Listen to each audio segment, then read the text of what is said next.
Esta es Cristiandad, luchando para que Cristo reine.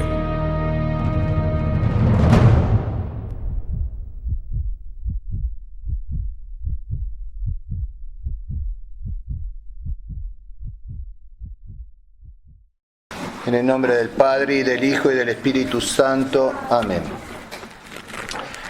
Con gran fervor, con gran piedad, debemos celebrar esta fiesta en honor a nuestro Señor Jesucristo, Rey de Reyes y Señor de los Señores. Y ante las apasionantes circunstancias que nos tocan vivir, dicha celebración de Cristo Rey no deja de tener ciertos justificados ribetes de añoranza y de tristeza, que pueden llevar legítimamente al pesimismo, al desconsuelo, al abatimiento. Pues bien, no debe ser así. Nuestro fervor debe enardecerse, nuestra piedad tiene que acrecentarse, ya que Cristo Rey reina y reinará por siempre. Entonces, para alcanzar ese doble objetivo, es decir, enardecer nuestro fervor y acrecentar nuestra piedad, no llevados de un optimismo irreflexivo y alborotado, sino fundamentados en un sano realismo cimentado en la divina revelación. Entonces, para alcanzar ese doble objetivo, insisto, en cuanto a nuestro fervor, en cuanto a nuestra piedad, recorramos el largo camino de la realeza de Cristo, desde el Génesis hasta el Apocalipsis, pasando por los salmos, los profetas, los evangelios y las cartas de los apóstoles, especialmente de San Pablo. Sabemos entonces que solamente a Dios pertenece el reino, porque Él es el creador del cielo y de la tierra.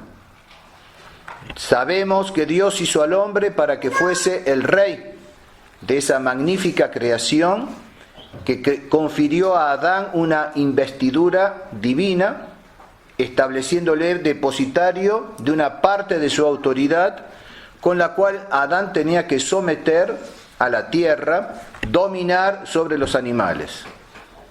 Todas las cosas, en el Génesis lo vemos, fueron puestas bajo el dominio de Adán, que reemplazaba, así a las veces, ocupaba el lugar de Dios ante la creación.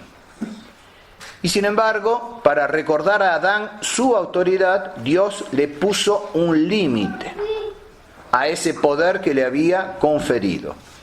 Se reservó un árbol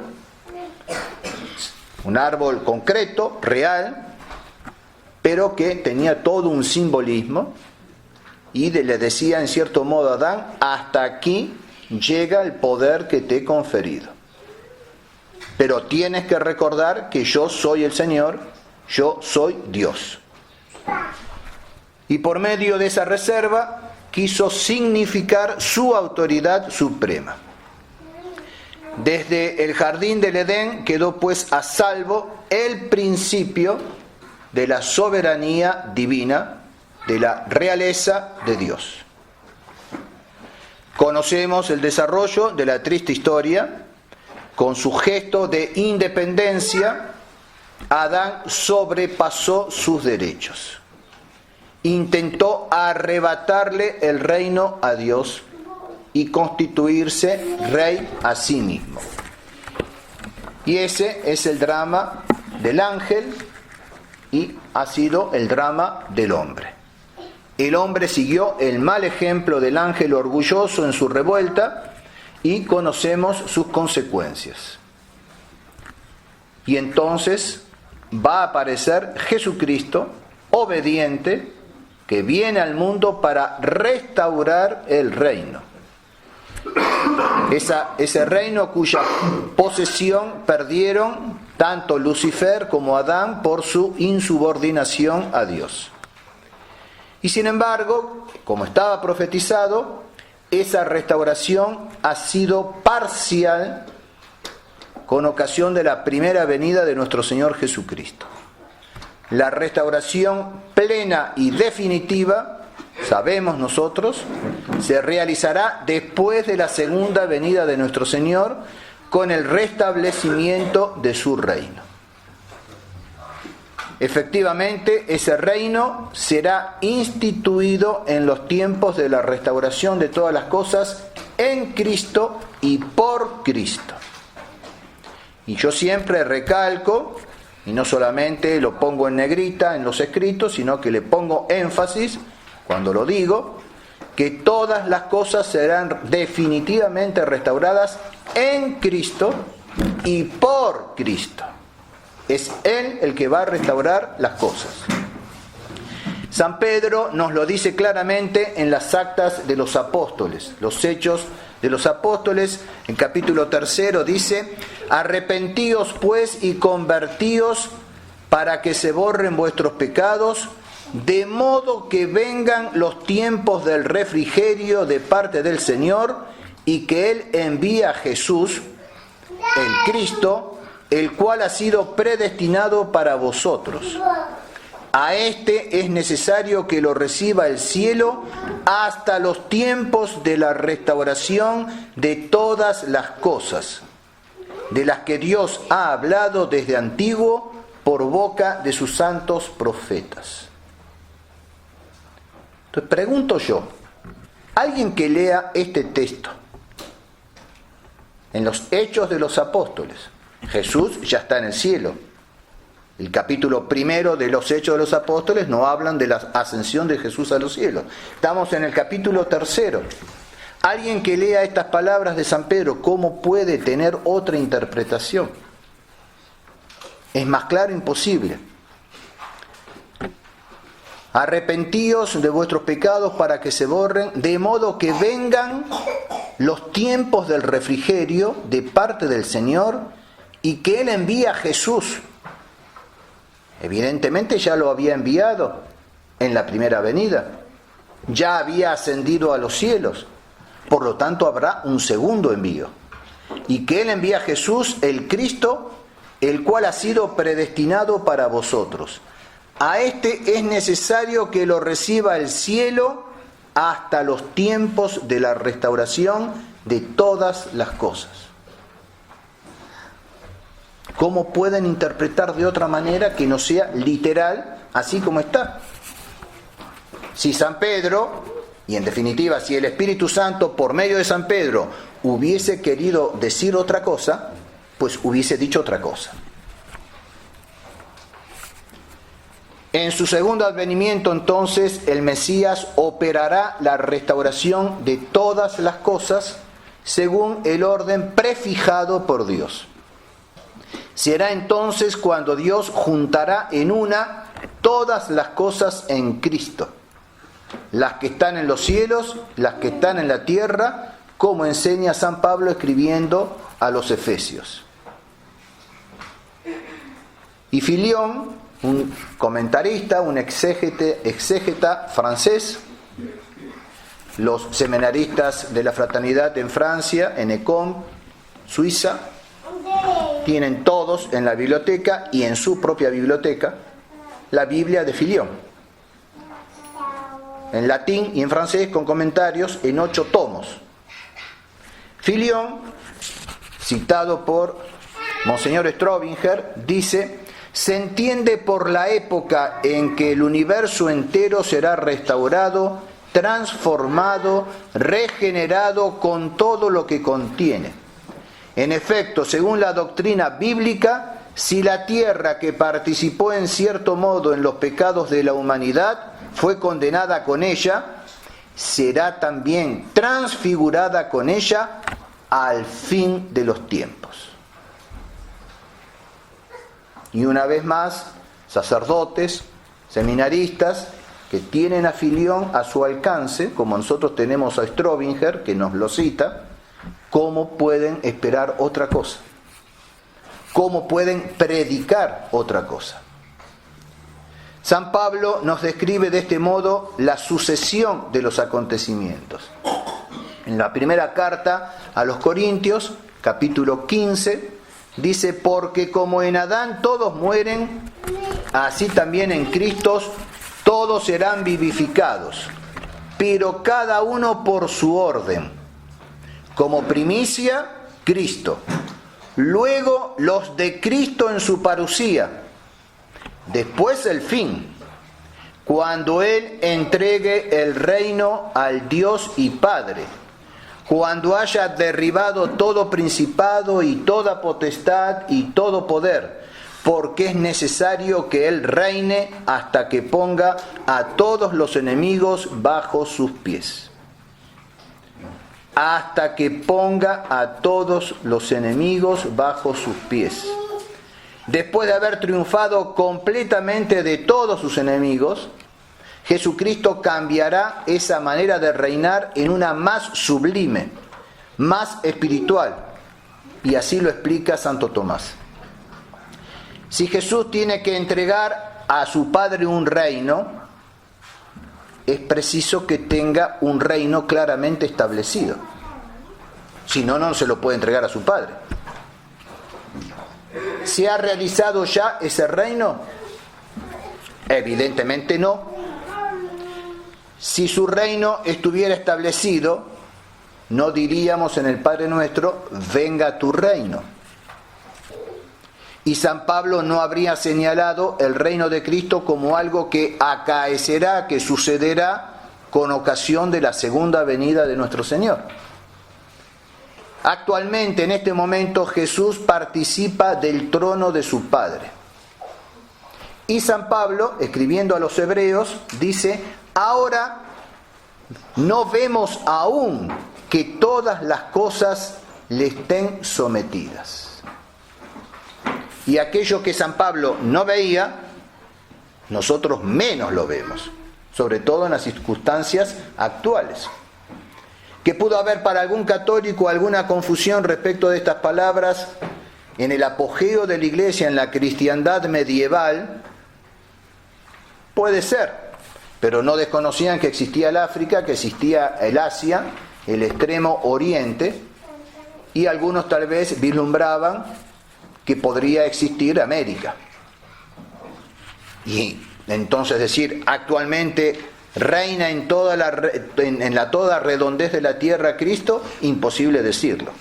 Y entonces se confirmaba lo que dice San Pablo, ya en su tiempo, escribiendo a los hebreos, ahora no vemos aún que todas las cosas le estén sometidas.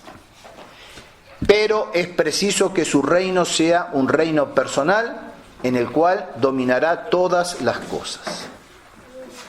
¿Y cuál era entonces el plan de Dios? Volviendo una vez más a todo ese desarrollo desde el Génesis hasta el Apocalipsis. Dios, que por medio del don de la ley preparó un pueblo para recibir a Cristo, quería también prepararlo para acoger el reino mesiánico. Que ese pueblo recibiese no solamente al Mesías, sino también al reino mesiánico. Esa era la voluntad de Dios. Dios fue arrojado por su pueblo, como lo fue anteriormente por Adán, como Jesús lo será en su momento por los judíos. Rechazado. Dios es rechazado por su pueblo. Pero Dios no se deja vencer por el mal y frustra los designios perversos de los hombres. Y el rey David será el antepasado directo del Cristo. A David, pues, le son conferidas las magníficas promesas mesiánicas. Y el arcángel San Gabriel, cuando se presenta el día de la Anunciación a la Santísima Virgen María, le confirma esa promesa, le confirma esa profecía. Se le dará el trono de David, su padre. Y entonces esa organización de la realeza humana, contraria al principio de la voluntad de Dios. Dios gobernaba a su pueblo tenía una teocracia. Y los judíos le piden un rey como las otras naciones, y Dios les da el rey Saúl. Y después de allí luego vendrá el rey David, etc. Toda esa posteridad de reyes. Esa organización de la res humana, contraria a la voluntad de Dios, llegó entonces a ser figura de la realeza de Cristo, llegó a ser raíz y posteridad. Nuestro Señor será la posteridad de David. He aquí que viene Cristo. El tiempo se ha cumplido. Ese tiempo está marcado por los profetas y muy particularmente por el profeta Daniel. Lo volveremos a ver a lo largo del Adviento, ya próximamente dentro de un mes. Y desde el nacimiento, nuestro Señor es reconocido como Rey por algunos de entre los judíos y por algunos de entre los gentiles. Muy poquitos reconocen a nuestro Señor como Rey. Pero ¿será Él quien debe restaurar el reino de Israel? ¿Será Él quien empuñe el cetro que había salido de Judá? ¿Será Él quien va a rechazar la dominación romana y extender esa realeza sobre todo el pueblo de Sión? Mi reino no es de este mundo. Lo acabamos de leer en el Evangelio de hoy, dice nuestro Señor a Pilatos. Mi reino no procede de este mundo. Mi reino no es como los de este mundo. Y Jesús no dice que su realeza no ha de ejercerse sobre este mundo, sino que no procede de este mundo. Viene ella de más arriba, de lo alto, viene del cielo. Pero a la pregunta de Pilatos, ¿eres tú rey? Jesús responde, tú lo dices, yo soy rey. No niega su carácter de rey. Él nació para ser rey, pero su reino no querrá recibirlo. Jesús no quiere recibir ese reino, ni de Satanás, que se lo ofrece en el desierto, te daré todas estas cosas, si postrado me adorares. No quiere recibirlo de la multitud.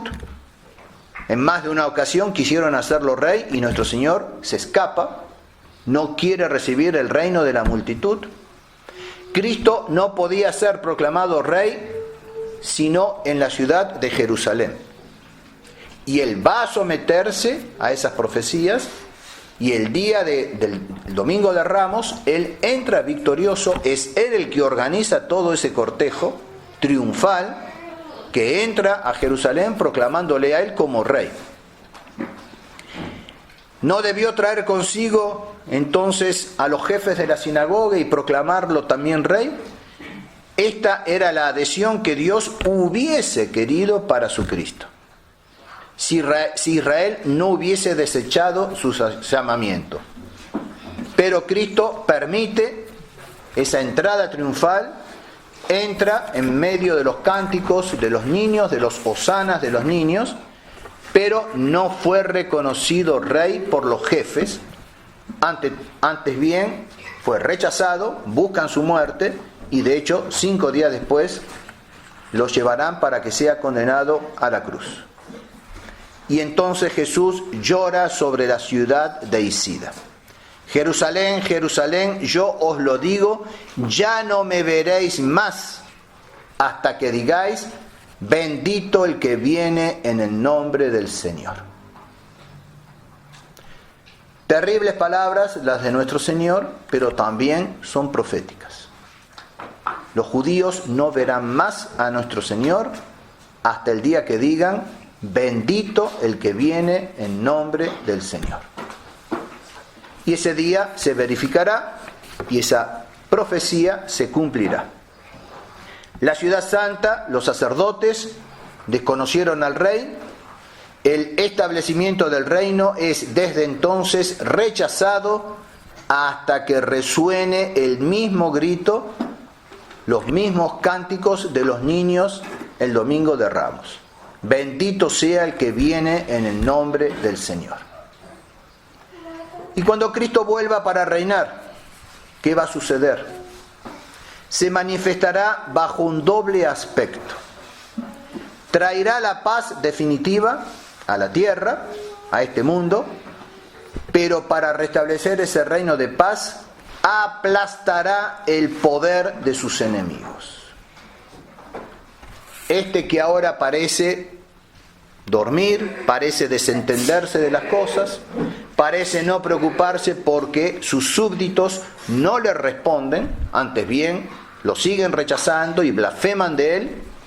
Cuando vuelva por segunda vez, traerá la paz definitiva, pero aplastará con su poder a sus enemigos. Y el apóstol San Pablo da una gran importancia a ese triunfo de Jesucristo sobre sus enemigos. Las profecías relativas a esos tiempos, la descripción de esos combates, están referidas especialmente en los Salmos, en los profetas del Antiguo Testamento y en el Apocalipsis del Nuevo Testamento. Y si Jesucristo debe establecer un reino de paz, vendrá primero a destruir las falsas autoridades y a fundar su reino sobre la justicia. ¿Qué pasará entonces el día del reino de gloria? Esa es una de las denominaciones que encontramos en la Sagrada Escritura sobre el día del Señor. Día del reino de gloria. ¿Qué va a pasar entonces? Encontramos una primera respuesta muy precisa en la interpretación dada por el profeta Daniel a un sueño que tuvo el rey Nabucodonosor, rey de Babilonia. Nabucodonosor había visto en sueños una gran estatua cuya cabeza era de oro, el pecho y los brazos eran de plata, el vientre y los muslos eran de bronce, y las piernas eran de hierro, y los pies en parte de hierro y en parte de arcilla, de barro. Y Nabucodonosor estaba mirando esa estatua cuando ve que una piedrita es desgajada, se desprende, y aclara la Sagrada Escritura, sin intervención de mano humana. Esa piedra se desprende y golpea a la estatua en los pies de hierro y de barro y los trituró. Toda la estatua se desplomó y la piedra que había golpeado a la estatua se transformó, llegó a ser una gran montaña y llegó a dominar toda la tierra. Llegó a ocupar toda la tierra. El rey evidentemente no entendió nada de su sueño y finalmente viene Daniel a explicar la significación simbólica de ese sueño. Y dice: en los días de aquellos reyes, el Rey del cielo suscitará un reino que nunca jamás será destruido y que no pasará a otro pueblo.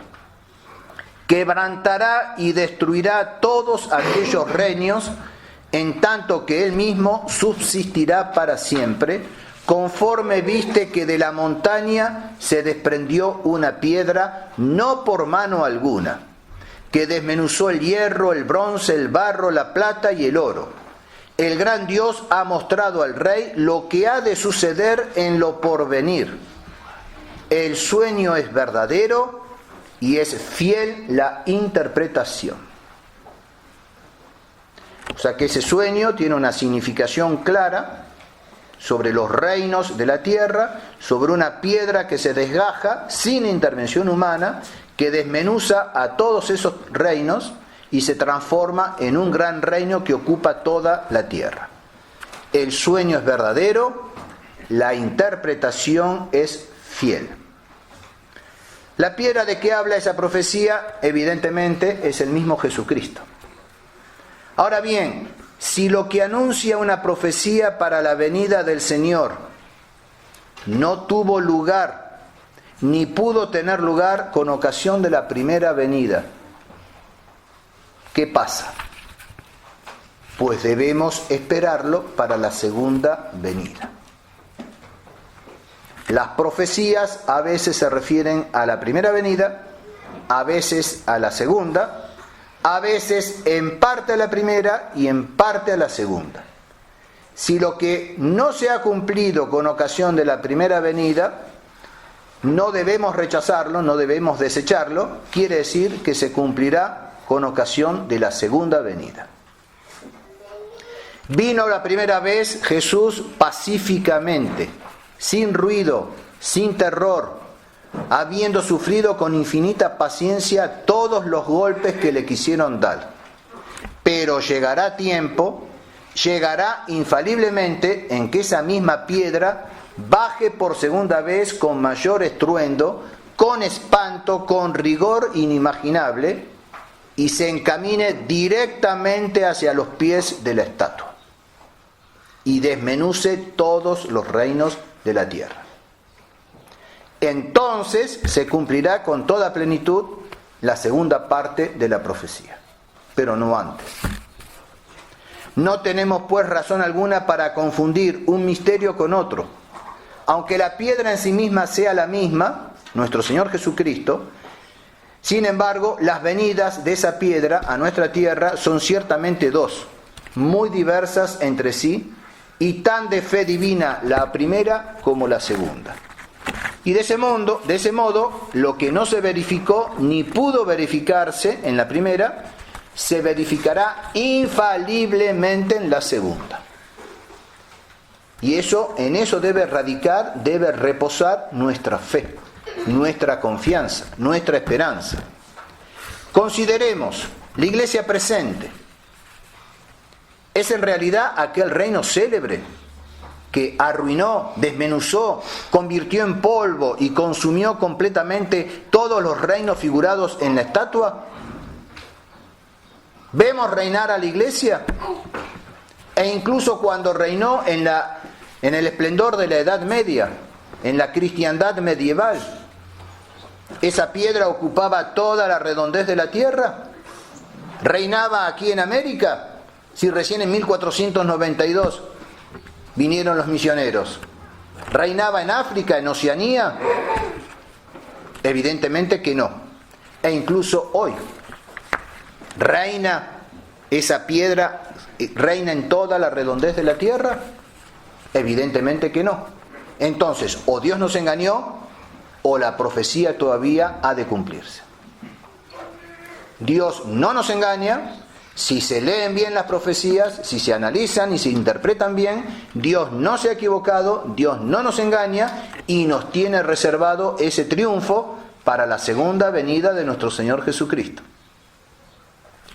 Comparemos las palabras que se dicen de la piedra que quebrantará y acabará todos esos reinos con aquella evacuación de la que habla San Pablo, cuando hubiere destruido todo principado y potestad y virtud, y veremos entonces un mismo suceso anunciado con diversas palabras, uno por Daniel en el Antiguo Testamento y otro por San Pablo en el Nuevo Testamento. San Pablo dice que cuando el Señor venga, evacuará la tierra. En primer lugar, de todo principado, de toda potestad, de todo poder. El profeta Daniel dice que destruirá y consumirá todos los reinos figurados en la estatua. Comparemos del mismo modo esos dos lugares, el profeta Daniel, San Pablo, con lo que nos dice el Salmo 109, hablando con Cristo mismo. Si tienen tiempo y ganas, y sobre todo si no tienen otra cosa que hacer, mejor, tomen esta tarde el Salmo 109. Es muy cortito, es una maravilla, es hermosísimo. Y la iglesia nos los hace rezar a los sacerdotes, a los religiosos, en todos los domingos y todas las fiestas importantes.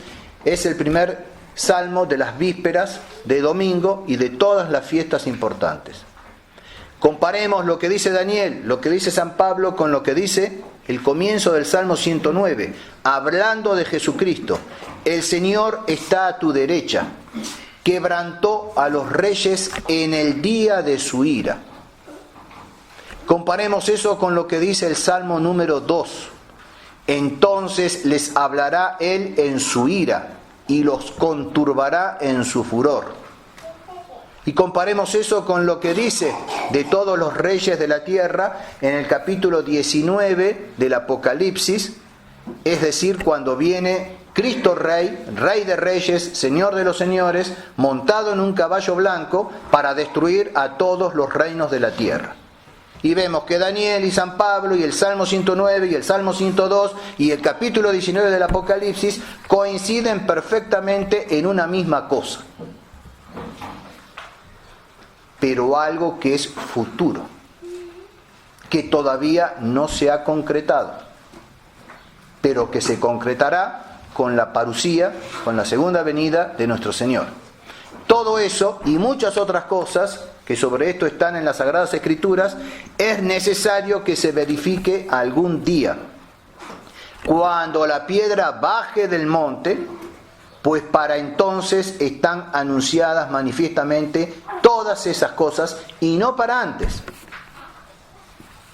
Y quien las quiera poner antes, se equivoca, tergiversa completamente las Escrituras y le pasa como a un niñito cuando empieza a colocar mal de entrada las piezas del rompecabezas. Se rompe la cabeza. Y todo es una cosa inconexa, que no tiene la más mínima forma, el más mínimo sentido, y termina tirando todas las piezas al diablo porque no entiende nada. Y así pasa con esas piezas, ese rompecabezas bíblico del Génesis, de los Salmos, de los profetas, de los apóstoles, del Evangelio, del Apocalipsis.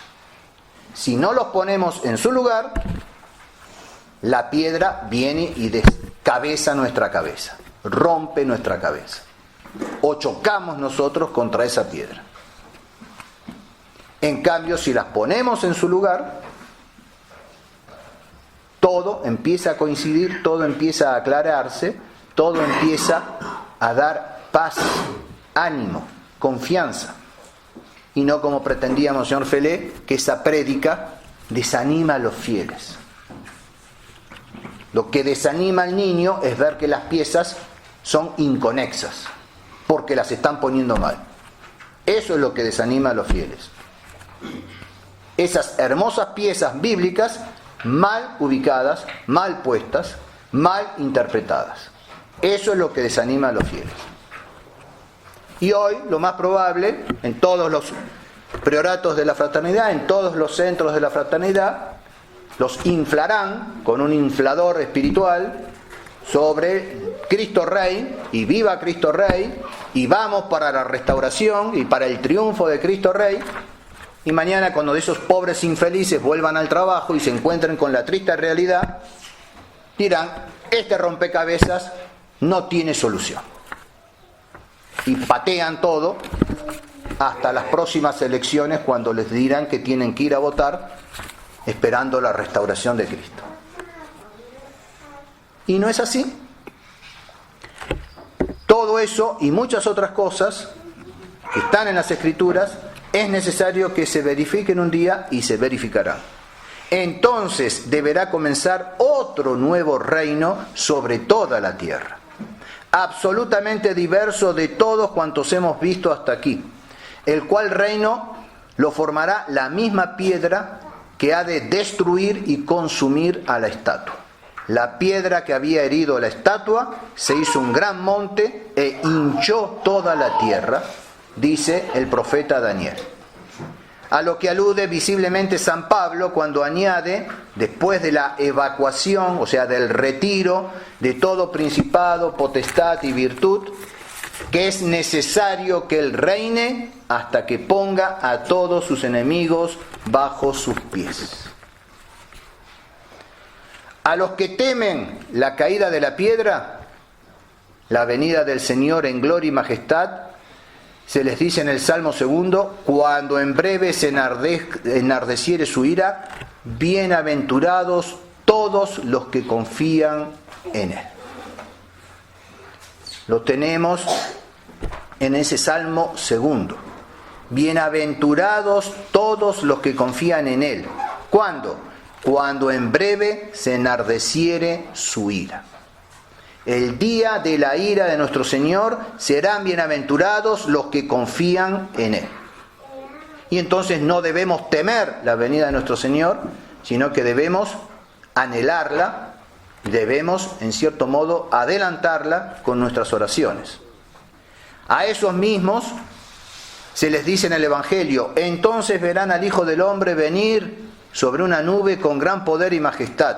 Cuando comenzaren a cumplirse estas cosas, mirad, levantad vuestras cabezas, porque está cerca vuestra redención. Entonces no es motivo de pena, no es motivo de tristeza, no es motivo de temor, sino motivo de esperanza. A estos se les dice en el Apocalipsis, y el Espíritu y la esposa dicen: ven.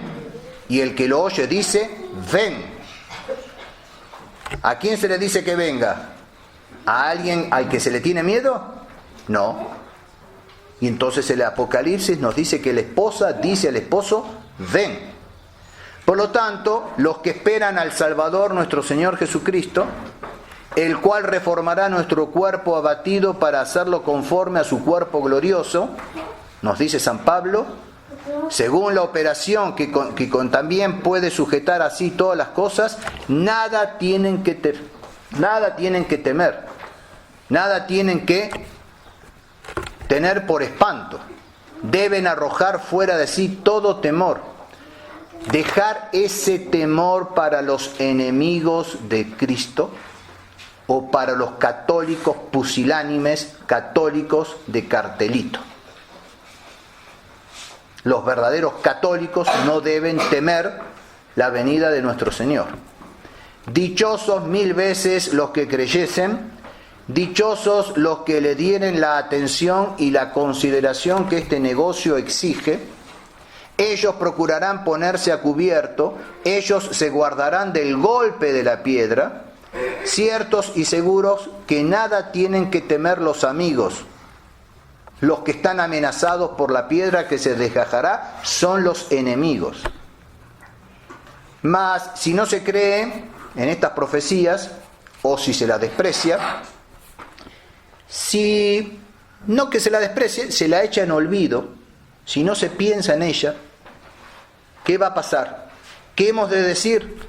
Sino lo que decía San Pablo de la venida del Señor, que el día del Señor vendrá como un ladrón de noche, porque cuando dijeren paz y seguridad, entonces les sobrevendrá una muerte repentina. Así anuncia San Pablo también a los que no se preocupan de la venida de nuestro Señor, con más razón a los que la niegan, los que la rechazan. Las profecías no dejarán de verificarse porque no se crean. No porque los incrédulos no crean en el infierno deja de existir. No porque no quieran creer en las profecías del profeta Daniel y las del Apocalipsis, dejarán de cumplirse. No porque se haga poco caso de ellas, dejarán de cumplirse. Todo eso que no se crea en ellas y sobre todo que se las deje de lado, forma parte de lo que está anunciado. Eso mismo está también profetizado. Pues bien, toda autoridad será recogida por Cristo. Sí, toda autoridad. En Él se concentrarán todos los poderes celestiales y terrenales. Todas las autoridades de la tierra que han sido ejercidas desde Adán hasta el fin, autoridades imperfectas, menguadas, a menudo culpables como las actuales, y no solamente en nuestro país, sino en todo el mundo. Esas autoridades injustas y violentas, todas esas autoridades también débiles o falseadas, usurpadas o degeneradas, todas serán restablecidas según la justicia en Cristo, cuyo trono se asentará sobre la justicia y la equidad. Serán restauradas esas autoridades en cada uno de los redimidos, de los vencedores, porque al lado del Rey de Reyes, cada elegido será rey. Reinaremos con nuestro Señor. Restablecimiento incomparable del poder de Adán, que hablamos al principio, y de todos los poderes conferidos por Dios a los hombres en el curso de los siglos. Jesús será realmente el príncipe de los reyes de la tierra. Rey de reyes, Señor de los señores. Y el profeta Daniel contempló el tiempo en que nuestro Señor Jesucristo tomará personalmente posesión de su trono para reinar sobre la tierra y los cielos. Les leo lo que dice el profeta Daniel. Escuchen, contemplen, relean esta tarde. Si esto inspira temor, si esto inspira desconfianza, si esto inspira, como dice Monseñor Felé, desánimo, y bueno, entonces no sé qué es lo que quieren. Les leo lo que dice el profeta Daniel. Se sentó el tribunal y fueron abiertos los libros. Miraba yo entonces a causa del ruido de las grandes palabras que hablaba el cuerno, es decir, el anticristo. Y mientras estaba mirando, fue muerta la bestia, y su cuerpo destruido y entregado a las llamas del fuego. A las otras bestias también les fue quitado su dominio, pero fue prolongada la vida hasta un tiempo y un momento. Seguía yo mirando en la visión nocturna, y he aquí que vino sobre las nubes del cielo uno parecido a un hijo del hombre, el cual llegó al anciano de días, y le presentaron delante de él. Y le fue dado el señorío, la gloria y el reino, y todos los pueblos y naciones y lenguas le sirvieron. Su señorío es un señorío eterno que jamás acabará, y su reino nunca será destruido. Comparen eso con la brevedad del introito de hoy, de la fiesta de Cristo Rey, que está tomada del Apocalipsis. Y díganme si San Juan en su Apocalipsis no tomó esto que dice el profeta Daniel con varios siglos de anticipación. El apóstol San Juan, por su parte, evidentemente, en sus visiones de Patmos, vio y escribió: y tocó la trompeta el séptimo ángel. Y se dieron grandes voces en el cielo que decían: el imperio del mundo ha pasado a nuestro Señor y a su Cristo, y Él reinará por los siglos de los siglos. Y salió del trono una voz que decía: alabad a nuestro Dios todos sus siervos, y los que le teméis, pequeños y grandes. Y una voz como de gran muchedumbre, y como estruendo de muchas aguas, y como estampido de fuertes truenos, que decía: aleluya, porque el Señor nuestro Dios, el Todopoderoso, ha establecido el reinado. Regocijémonos y saltemos de júbilo, y démosle gloria, porque han llegado las bodas del Cordero, y su esposa se ha preparado. ¿A quién puede desanimar esto? ¿A quién puede inspirar miedo esto? A los que no están con Cristo. Y si entonces Monseñor Felé y sus súbditos se desaniman a la lectura de esto, es porque no están con Cristo. Padre, esto es terrible. Esto es terrible, ciertamente.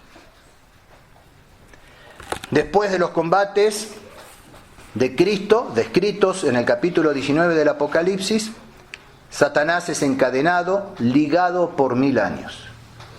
San Juan ve también a los que resucitan después de la gran tribulación. Entonces, y solo entonces, se efectuará el juicio final, aquel del gran trono blanco, aquel juicio de los impíos, en que serán abiertos los libros de que hablaba el profeta Daniel. Y después de vencido Satanás y la muerte, Jesucristo entregará el reino a aquel que es Dios y su Padre, para reinar con él por los siglos de los siglos. Esta es la razón de nuestra esperanza. Es por eso que se debemos celebrar con gran fervor y con gran piedad esta fiesta en honor de Jesucristo, Rey de Reyes y Señor de los Señores. Y es por eso que nuestro fervor se enardece y que nuestra piedad se acrecienta, ya que Cristo Rey reina ahora y reinará por siempre.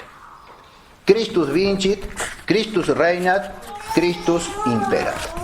En nombre del Padre, y del Hijo, y del Espíritu Santo. Amén.